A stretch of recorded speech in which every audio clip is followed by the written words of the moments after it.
नमस्कार, संस्कृति आईएएस के इस यूट्यूब प्लेटफॉर्म पर आप सभी का स्वागत है। मेरा नाम है प्राची मिश्रा और आज हम बहुत ही इंपॉर्टेंट टॉपिक डिस्कस करने वाले हैं।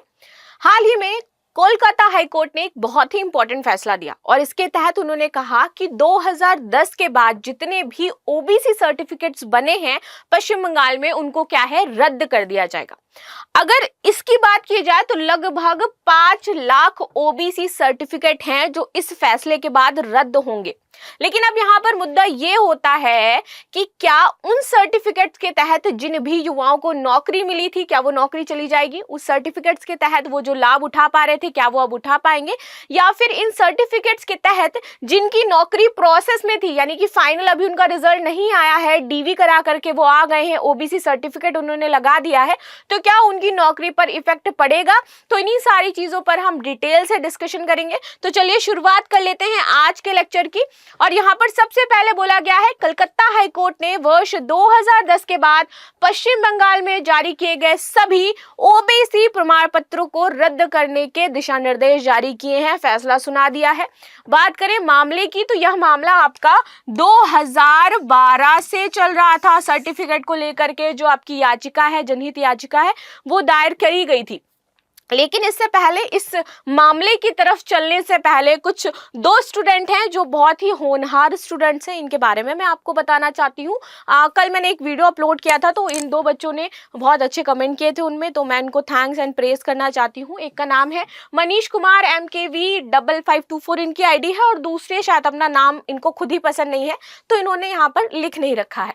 आई होप आप दोनों यूपीएससी के स्टूडेंट्स नहीं हैं। अगर होते तो आपको पता होता कि कैसे एक शिक्षक के कमेंट बॉक्स में आपको कमेंट्स करने हैं। एक शिक्षक कभी छमिया नहीं हो सकता है, ठीक है? तो इन शब्दों को जो आप यूज कर रहे हो वो यूपीएससी एक्सेप्ट नहीं करता है। अगर आप यूपीएससी के स्टूडेंट हैं तो अगर आप इन शब्दों को लिखेंगे जा करके हिंदी में, अगर आपका कोई प्रश्न पत्र, क्योंकि होता ही, अगर वहां पे छमिया वर्ड यूज करेंगे तो आपको यूपीएससी बाहर कर देगा, ठीक है? और अगर आप यूपीएससी के स्टूडेंट नहीं हैं और अगर आप बनते हैं, यूपीएससी की तैयारी करने आते हैं, तो शायद आप सीख जाएं कि इस तरीके के वर्ड आप यूज नहीं कर सकते हो, आपको एथिकल वैल्यूज पता चल जाएंगी।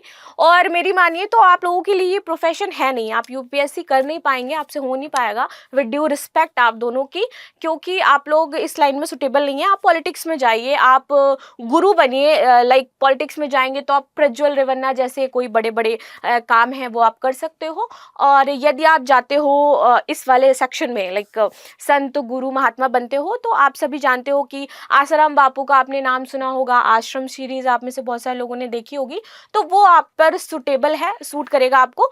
तो विश यू लक कि आप फ्यूचर में बहुत अच्छा कार्य करें, ठीक है? तो आप लोगों के लिए थैंक यू सो मच। अगर आप में से कोई और भी है जिनको ऐसा लगता है तो मुझे कमेंट में बता सकते हैं, फिर मैं नेक्स्ट डे उनके लिए एक नई अपॉर्चुनिटी लेकर के आऊंगी और उनको बताऊंगी कि उनके लिए कौन सा प्रोफेशन ज्यादा अच्छा है, ठीक है? चलिए अब शुरू कर लेते हैं हम अपनी आज की क्लास, ठीक? क्लास में क्या है कि यहाँ पर देखिए, जज तब व्रत चक्रवर्ती और राजशेखर मंथा की खंडपीठ ने ये फैसला सुनाया है और कहा है कि 5 लाख आपके जो सर्टिफिकेट है वो रद्द कर दिए जाएंगे इसके तहत। हालांकि ममता बनर्जी ने इसको चैलेंज किया है। ममता बनर्जी का कहना है कि ये जो सर्टिफिकेट्स हैं, इनको, ये सर्टिफिकेट से लेकर के जो फैसला है, इनको हम नहीं मानते, हम दोबारा से सुप्रीम कोर्ट में जाकर के इस फैसले को चैलेंज करेंगे। लेकिन अभी तो फैसला आ चुका है, अब देख लेते हैं आगे ऐसा क्या क्या इसके रीजन रहे होंगे, क्यों ऐसा किया और क्या इसमें हाई कोर्ट का कहना था। देखिए, हाई कोर्ट का कहना था ये जो सर्टिफिकेट बांटे गए हैं, जो क्राइटेरिया है पश्चिम बंगाल का सर्टिफिकेट देने का ओबीसी का, उस क्राइटेरिया के तहत नहीं बांटे गए। साथ ही साथ उन्होंने बोला कि धर्म और जाति के नाम पर यहाँ पर सर्टिफिकेट दिए गए हैं ओबीसी के, और जिनमें सबसे ज्यादा जो सर्टिफिकेट बांटे गए वो मुस्लिम्स को बांटे गए। इसीलिए यहाँ पर मैंने आपके सामने एक मैप रखा है। मैप क्यों? यहाँ पर आप देखोगे ये है बांग्लादेश, इधर पश्चिम बंगाल, और साथ ही साथ इसके पड़ोसी जो राज्य है यहाँ पर आपको दिखाई दे रहा है, बिहार, झारखंड, उड़ीसा, ऊपर आप देख सकते हो ये राज्य है इनके पड़ोसी। लेकिन यहाँ पर बांग्लादेश का रोल बहुत ही ज्यादा इंपॉर्टेंट हो जाता है। ममता बनर्जी के, यदि मैं पॉलिटिकली करियर की बात करूं और पॉलिटिकली अप्रोच की बात करूं, तो वहां पर मुस्लिम जो पॉपुलेशन है उसको हमेशा वो खुश रखती हैं। ठीक है। इसीलिए उन्होंने जो सर्टिफिकेट, ओबीसी सर्टिफिकेट्स हैं, मुस्लिम्स को सबसे ज्यादा बांटे हैं। और इसी को देखते हुए वहां की जो लोकल पब्लिक थी उसने विद्रोह किया और ये याचिका जो है वहां पर दायर करी है जाकर के। तो यहाँ पर बॉर्डर में बहुत सारे जो बांग्लादेशी है वो यहाँ आकर के रह रहे हैं, निवास कर रहे हैं, उनको बाकायदा कॉलोनी प्रोवाइड करवा के रखी है ममता बनर्जी जी ने। तो एक तो ये पॉलिटिकल रीजन था यहाँ पर ओबीसी सर्टिफिकेट्स लाने का और बांटने का, ताकि उनकी पॉलिटिकली जो उस टाइम वोट्स थे वो उनको ज्यादा मिल रहे थे और इस वजह से ये कार्य किया गया था।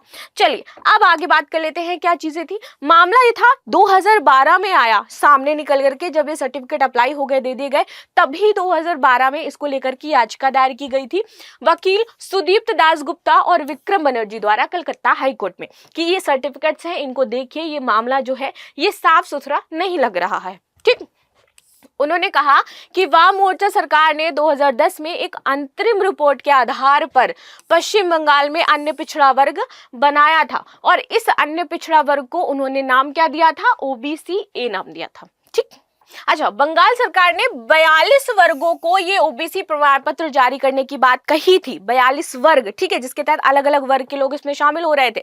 लेकिन उन 42 वर्गों में 41 मुस्लिम समुदाय थे जिनको ये ओबीसी सर्टिफिकेट दे दिए गए। अब देखिए यहाँ पर क्या मामला चल रहा है, जैसे मैंने आपको बताया अभी कनेक्ट करके कि रीजन क्या था, ये बांग्लादेशी मुस्लिम यहाँ पर रह रहे थे, यहाँ पर उनको पता है एकदम सिटीजन जैसी जो फैसिलिटीज हैं वो प्रोवाइड करवाई जाती हैं पश्चिम बंगाल में। ठीक, तो यहाँ पर 42 वर्गों में 41 मुस्लिम समुदाय थे जिनको ये प्रदान कर दिया गया, दे दिया गया, उनको नौकरी भी उसके तहत जो प्राप्त थी, मिलनी थी, वो मिल भी गई जाकर के। आगे देखिए, इस आरक्षण से पश्चिम बंगाल पिछड़ा वर्ग आयोग अधिनियम जो 1993 था इसको दरकिनार किया गया। क्यों? क्योंकि इसके तहत जो प्रावधान शामिल थे कि जिसको जिसको मिलना चाहिए, उन प्रावधानों को तो पूरा ही नहीं किया गया। ठीक है, कि जो पिछड़े वर्ग में कौन से लोग आ रहे हैं, किनको सर्टिफिकेट देना चाहिए, क्या क्राइटेरिया, इन सारे क्राइटेरिया को साइड में करके सिर्फ और सिर्फ यहाँ पर ध्यान रखा गया एक धर्म और जाति को लेकर के समुदाय, और साथ ही साथ उसको अपने फायदे के लिए सर्टिफिकेट प्रोवाइड करवा दिए गए। आगे देखते हैं अब हाई कोर्ट ने क्या बोला। तो हाई कोर्ट ने वर्ष 2010 के बाद जो भी ओबीसी की सूची बनी थी उसको अवैध घोषित कर दिया है।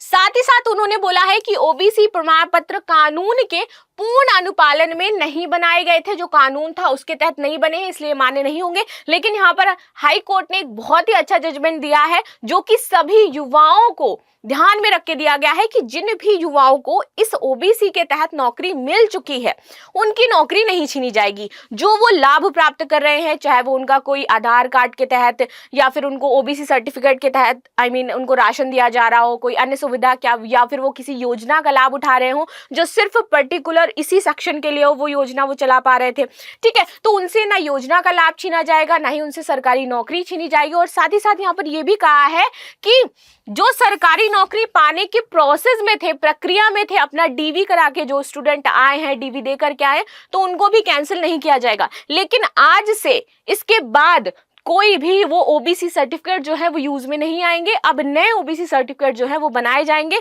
किसको ध्यान में रख करके, तो पश्चिम बंगाल पिछड़ा वर्ग आयोग अधिनियम 1993 को ध्यान में रख करके जो बनेंगे, अब इसके बाद वही यूज होंगे। ठीक है, साथ ही साथ यहाँ पर बोला है कि अब नए हमें क्या करने हैं, इस अधिनियम के तहत ओबीसी सर्टिफिकेट्स तैयार करने हैं।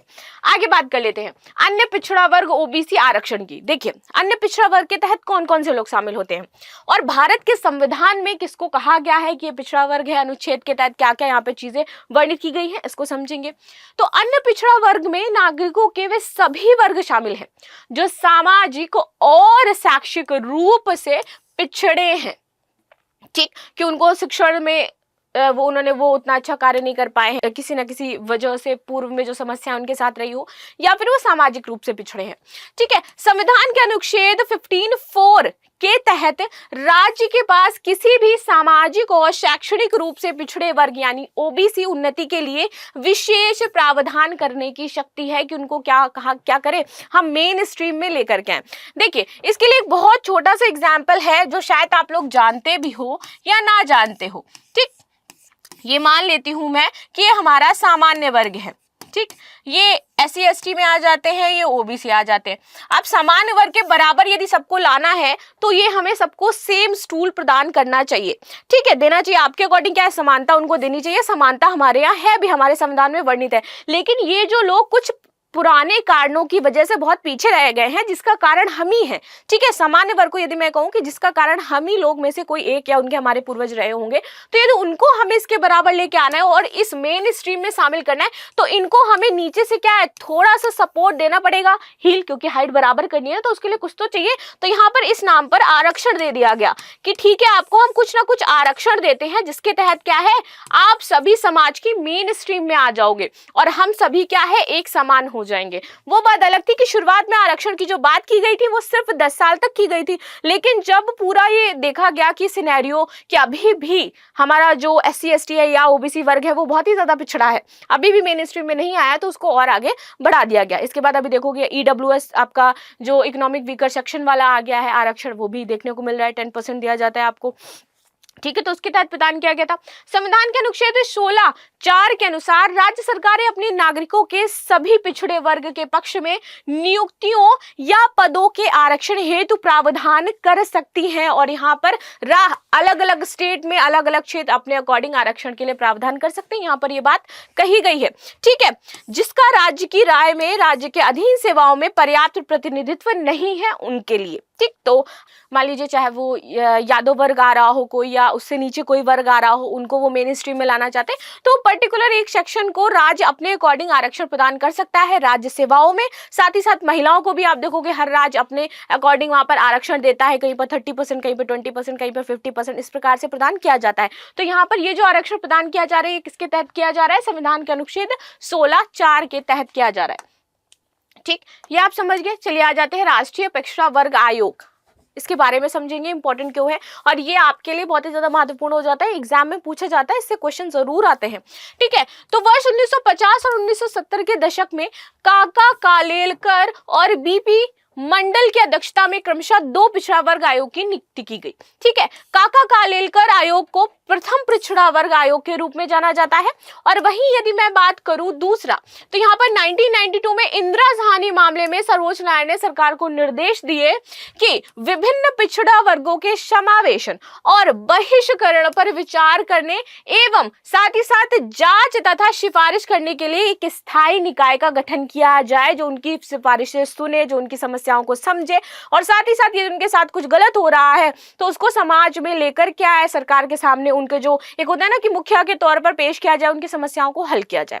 कि पिछड़े वर्ग के हितों के लिए वर्ष 2017 में क्या आता है, आपका एक विधेयक आता है, कौन सा, 123वां संविधान संशोधन विधेयक, जो कि संसद में पेश किया गया, और 102वें संविधान संशोधन अधिनियम के तहत वर्ष 2018 में राष्ट्रीय पिछड़ा वर्ग आयोग का गठन कर दिया गया। तो विधेयक 123वां था आपका। ठीक है, और संशोधन विधेयक कौन सा था, 102वां, इसको याद रखिएगा। चलिए आगे आ जाते हैं। संरचना किस प्रकार की होती है इसकी, तो इसमें टोटल 5 सदस्य आपको देखने को मिलेंगे। एक अध्यक्ष होता है, एक उपाध्यक्ष होता है, 3 अन्य इसमें सदस्य शामिल होते हैं, और इसकी नियुक्ति कौन करता है, तो राष्ट्रपति द्वारा इसकी नियुक्ति की जाती है। वर्तमान में कौन अध्यक्ष है, चलो मुझे बता दो। ठीक है, आप सभी मुझे कमेंट में बताओ कि वर्तमान में इसके अध्यक्ष कौन है। आगे आ जाते हैं। राष्ट्रीय पिछड़ा वर्ग आयोग के संदर्भ में निम्नलिखित कथनों पर विचार कीजिए। वर्ष 1992 का इंदिरा साहनी वाद पिछड़े वर्गों के आरक्षण से जुड़ा है। काका कालेलकर आयोग को प्रथम पिछड़ा वर्ग आयोग कहा जाता है। आयोग में कुल 4 सदस्य होते हैं। उपयुक्त में से कितने सही है, केवल 1, सभी 3, केवल 2, कोई भी नहीं। और आप सभी मुझे बताओ कि इसके बाद क्या प्रॉब्लम होने वाली है, जब 5 लाख लोगों का ये OBC सर्टिफिकेट चला जाएगा तो क्या समस्या होने वाली है इससे, और साथ ही साथ कैसा परिणाम देखने को मिलेगा, क्या जो फैसला है ये सही है या गलत है। ठीक है, तो आप सभी कमेंट में मुझे जरूर आंसर दीजिएगा। And thank you so much. कल आप सभी ने मुझे बताया था कि कौन से NH से आप लोग हो जो मैंने आपसे आंसर पूछे थे। ठीक है, तो मिलते हैं नेक्स्ट क्लास में, तब तक के लिए धन्यवाद। लाइक शेयर सब्सक्राइब करना बिल्कुल भी ना भूलें।